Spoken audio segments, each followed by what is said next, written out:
Hey, I have arrived in Madrid. I got through immigration and customs declarations pretty easily since I had already done the QR code online. It was a quick process.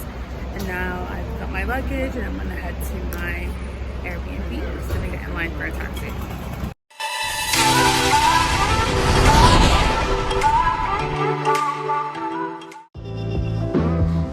Well, miss, I guess I'll be on my way now. You just give me a...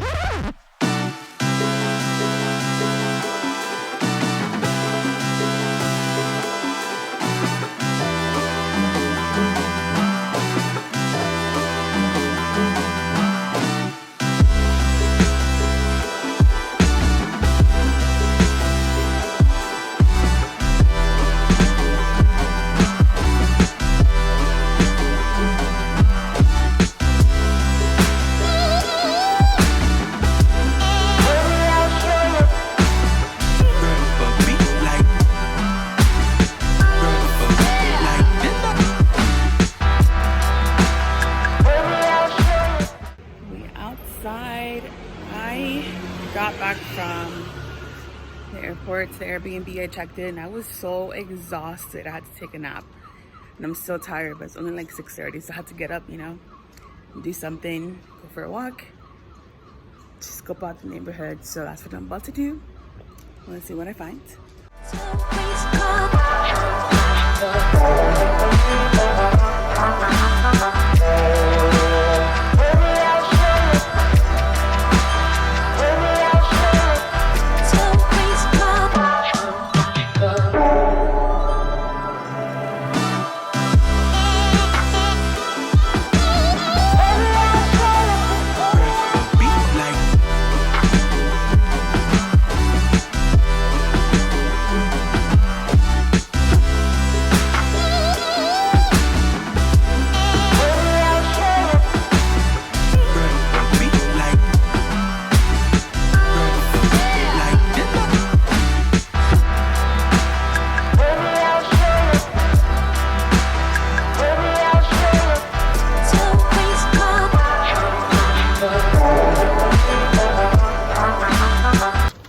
For dinner, I have just finished. Right now I'm just walking around the neighborhood. I've been noticing that a lot of restaurants have like outdoor seating, which is cool. There's also a lot of graffiti that I didn't really see much in China. The ones you saw were like, I want to say more like murals, so that's different.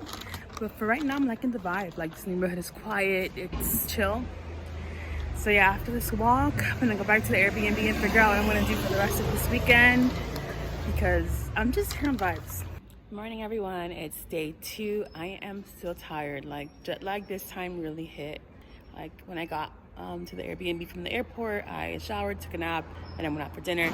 And this morning I woke up, I slept like 7 hours and I'm still pretty tired. So today I am going to get a phone planner, SIM card.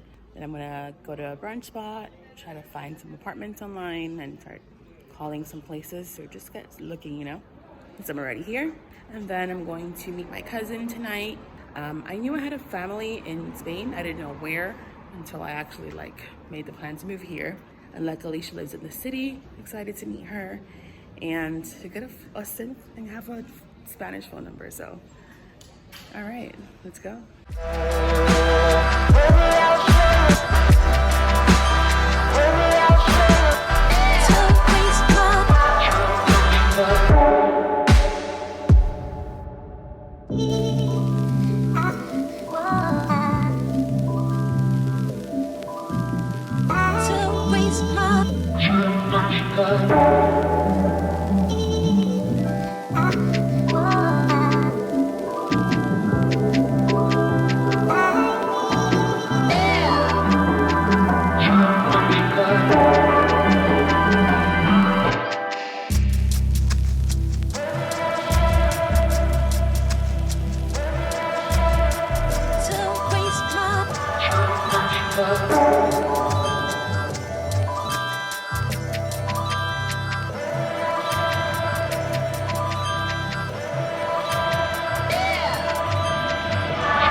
to be heading to get a phone plan, but had a bit of a detour.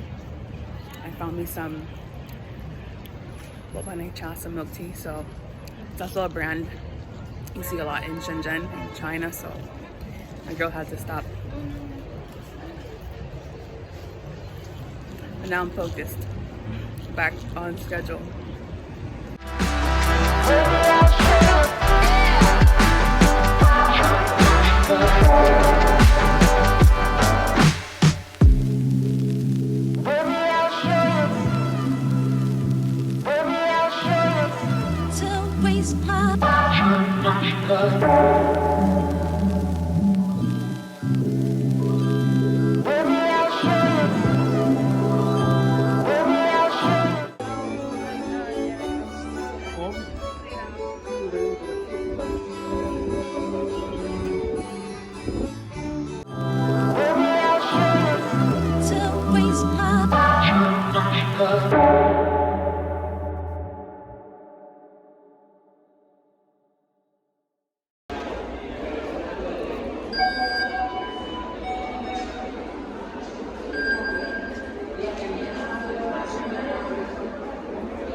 What a day, even though I didn't do much, but I got stuff done. I got my SIM card for my phone.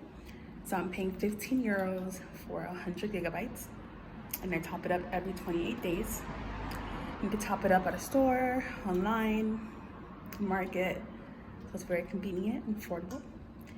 I also met my cousin today, my little baby cousin. We went out to eat. And I sat down with my cousin and her coworkers, and they gave me some info about Madrid and different neighborhoods, which I thought was really nice to, hear from locals and people who have lived here for a while instead of just doing research online. You could ask and get an answer right away. So that was cool. Yeah, I'm tired, my bad. But yeah, I'm back at the Airbnb, and that's all I've done today. Morning. So today's my 5th day. I have yet to find an apartment, and I haven't even been doing anything touristy. I don't know where the time's going, but yeah, I still don't have a place to live. And I'm here with my bags. Off to the next Airbnb because the one I was in I couldn't extend. Oh my gosh, and the next one that I have does not have an elevator, but it's on the 1st floor. Stay tuned for what the next room looks like and my next update on housing. All right, I did not film the next Airbnb. Instead, I am showing you some clips from Retiro Park in Madrid while I give you some of the tea. I ended up moving to like 3 different Airbnbs, and it took me about 3 weeks to finally find an apartment. So long story short, apartment hunting was stressful and a headache. But no worries, if you're coming to live in Madrid, work in Madrid, doesn't matter. I got you. I went through it, so I can give you the advice about house hunting so you can have an easier process than me.